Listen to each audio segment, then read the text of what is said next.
getting close for the Lakers right now and the Clippers. Things are heating up for both those squads. They're trying to find their way, and it's been an interesting couple of weeks for them as things have been playing out. We just saw just today that the where'd it go? Oh, they pulled out. Okay, there we go. The Lakers handled business versus the Grizzlies, following also having that crazy game versus the Bucks yesterday as well, and continue to stamp their spot for now in the play-in and are rising up the ranks to potentially break out of there with how things are playing and secure a true playoff spot. Just what are your thoughts on the Lakers right now as they are finding their rhythm for real? Yeah, I mean, we've been very critical of them, and I think deservedly so. But they've quietly been on a 5-game win streak. I think they've won every game since we last talked about them.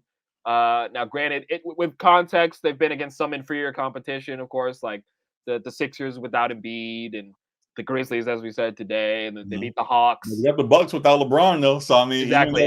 So we have some games we step up ourselves. Exactly. So you got to take it both ways, and you have to beat the teams that are in front of you. Like you don't get to choose your schedule. So salute to them for winning these last 5.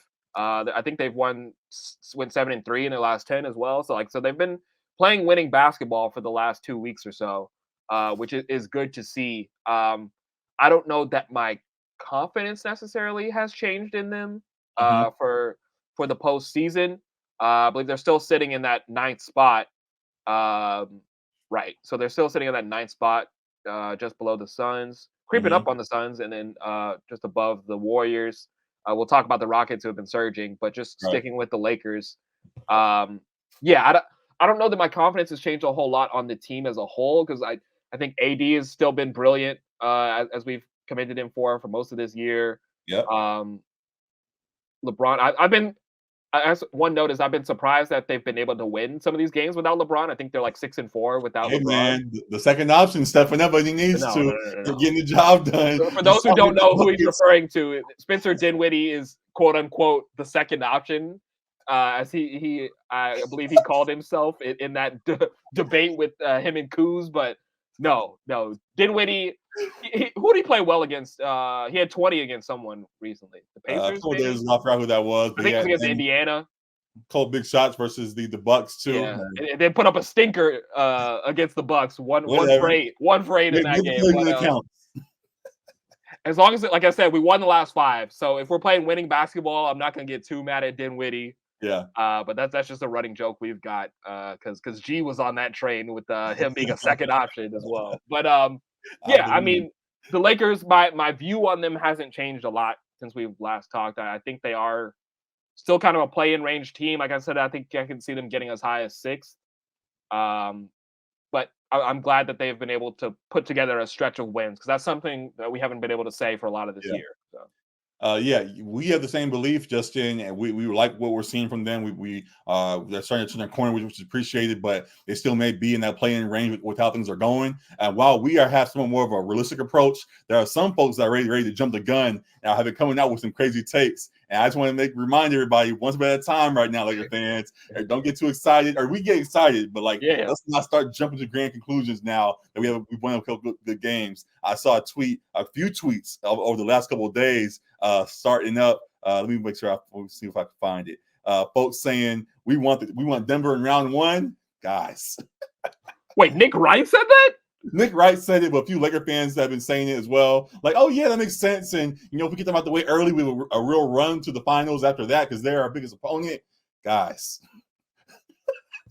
No, that is a team. I'll be on my knees praying that we don't have to play Denver. I don't want to play them until we absolutely have to.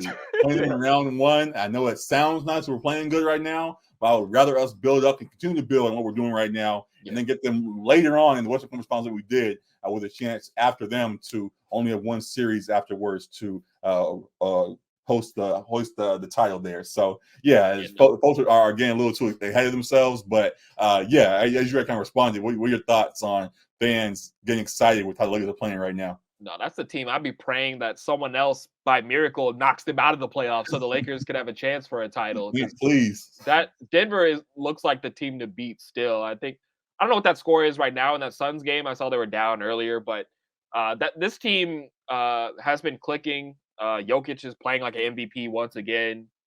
They have just the right formula of guys around him, and they all play off of him so well. Yep. They play solid defense. Just Aaron Gordon has been the perfect piece for them since they traded for him. KCP is great.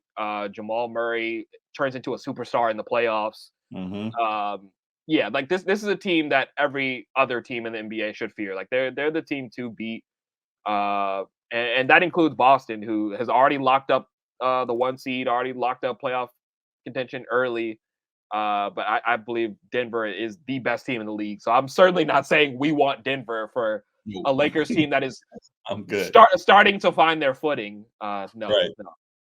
Playing a lot of good games right now. Like we're seeing, we're starting to hit our stride. That definitely is appreciated. But that does not mean we now go shoot at the top dog because we're feeling good about ourselves. We still know that there's like I said, one step at a time, and Yeah. there are teams we have to face still, just to make sure we have our playoff spot locked. Like as much as we're excited as we are, we still got to make sure we get through the play-in tournament, and then we can go from there and address things as they fall. So fans are excited and we all for it, but I guess me and you just have more for a safer approach to it and hoping for the best as things play out. So, not to want to face these guys until we absolutely have to. But to our squad, they are looking good. Really appreciate what is going on across the board. We always talked about LeBron and what he's doing, and we've shine a little bit of a light on AD this year, shine a bigger light on AD this year with how good he's been playing. Anyone else you want to give more props to, or anyone else you're paying attention to right now as we're in this final stretch of the regular season?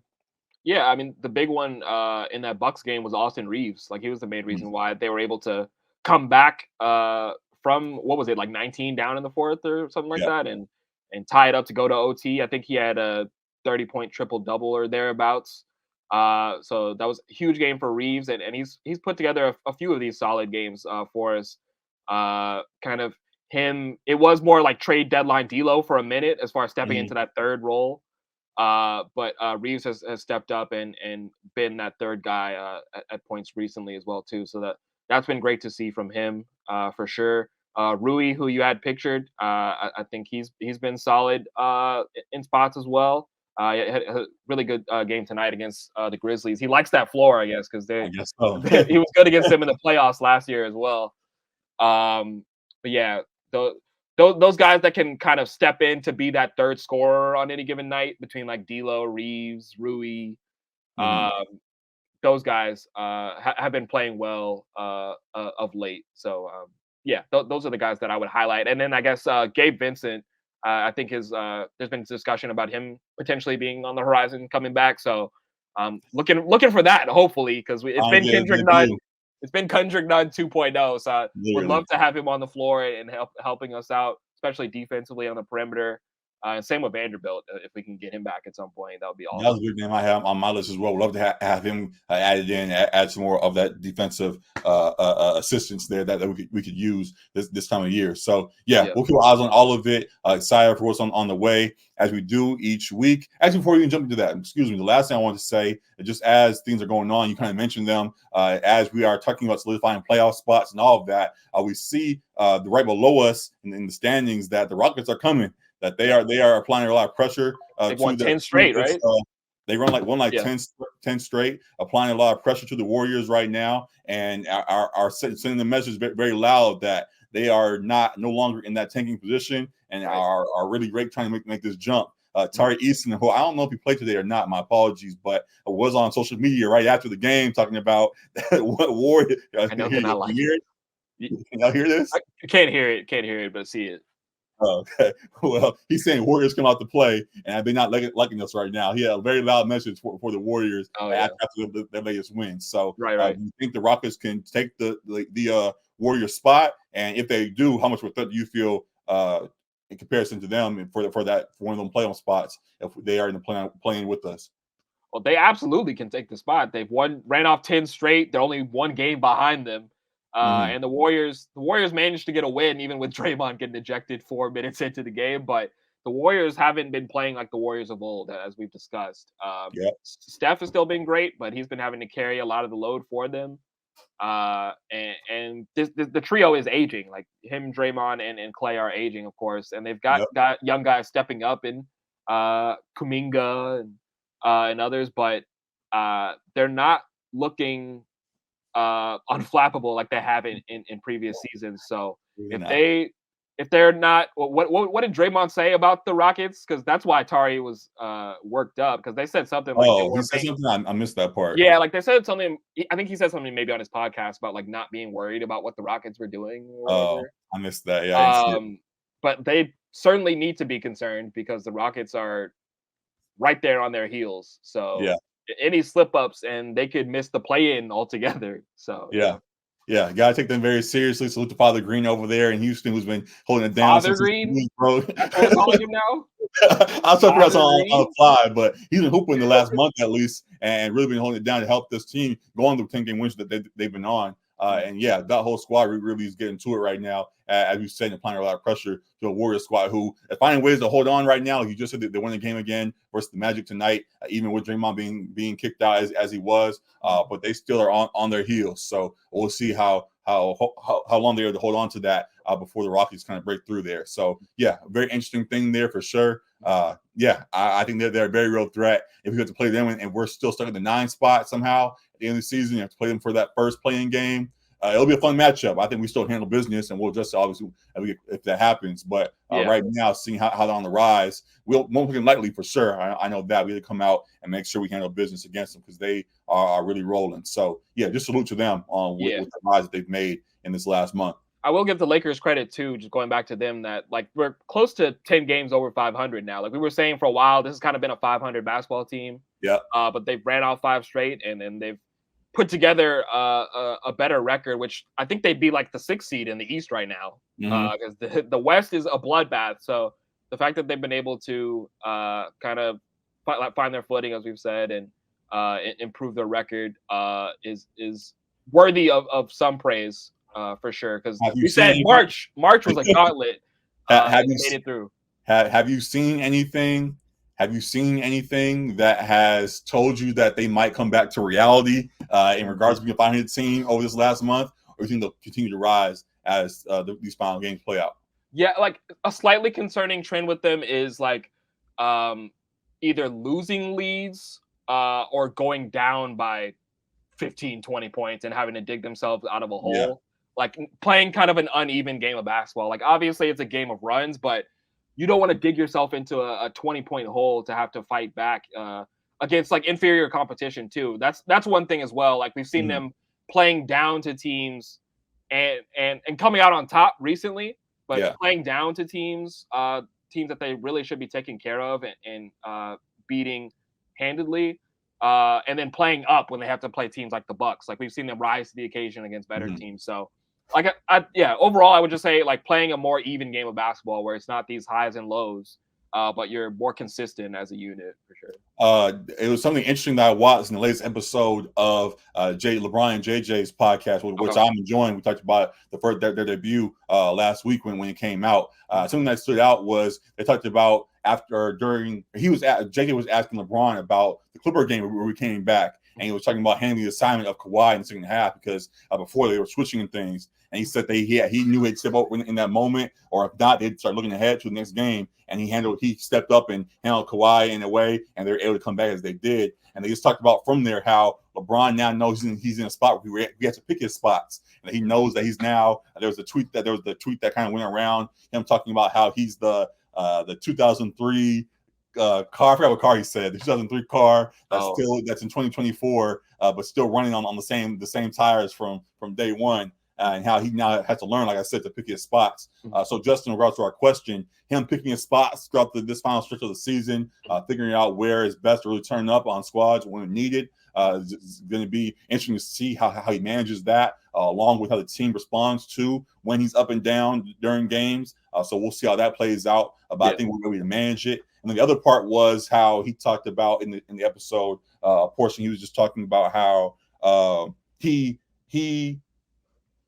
plays chess on the court at times, and how he tries to not only solidify things on the court with his own moves, but he also tries to maneuver guys on the court to see what they will do themselves. And how, like, for example, in the last playoffs, we saw Austin Reeves step up, and how he kind of gave the keys to Austin Reeves for a game during against the Grizzlies last postseason, and he took the keys and ran with it. Yep. Now, it's built faith in him, not only for this period going on, but it will be something that he's going to carry throughout his whole career. So just saying now, in regards to what potentially could be ups and downs for this last part of the season, LeBron passing the keys to a couple of guys like, hey, here we go. So it'll be playoff time. Let me see where you're at. I want to see how you guys are doing. And we'll see if some guys take the keys and run with it, or we'll see if some guys take the keys and are like, nah, it's all you. You got it.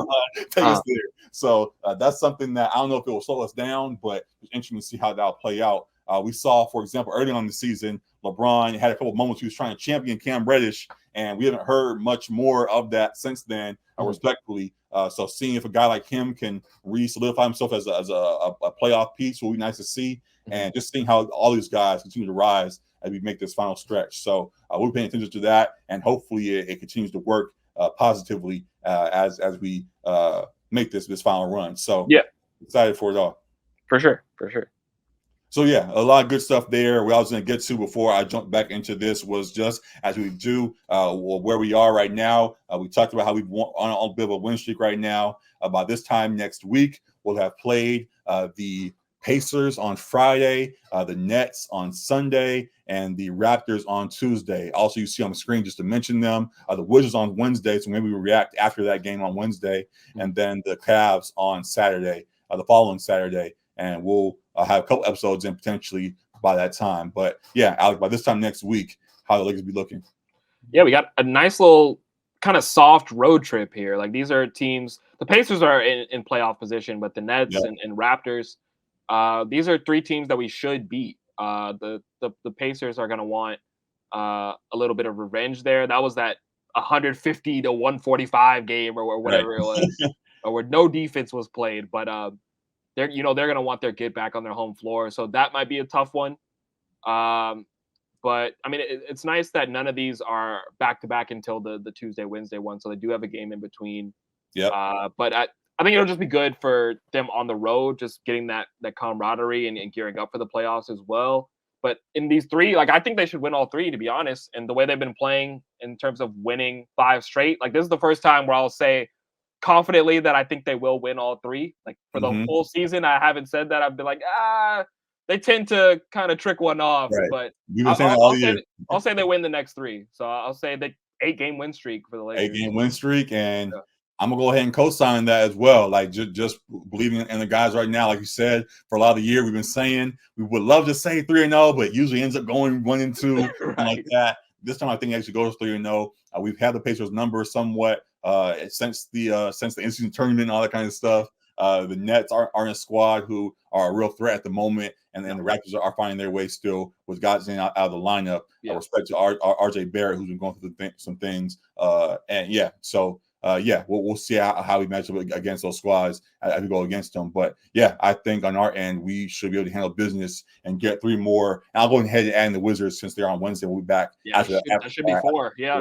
It should be 4 at least. So, I'll say we push this to 9 games and continues to get us going if we get close to the playoffs. So, 9-game win streak sounds great. Hopefully it comes true and we all handle business this week. And, we'll be back after the Wizards game to talk about it all, and excited for what's on the way here. So, a lot of good stuff with the Lakers here. Any Laker comments you want to end on, or is that it for you?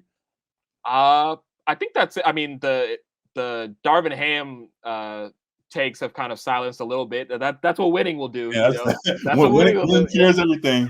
Yeah, exactly. Suddenly he's not the worst coach of the league anymore. Right. But I think we pretty much covered it. Like we said, hopefully this 9-game win streak can come to fruition for the Lakers. Yeah, that would be huge. So, absolutely. So we'll be tuned into it all. Looking forward to it. We'll have more reviews for you guys, more reactions to you guys next week on LA Sports Report. Make sure you guys are tuned into the platform. Appreciate all the love. Subscribe to the show, and we'll see you guys then. Now that is all for the Lakers side.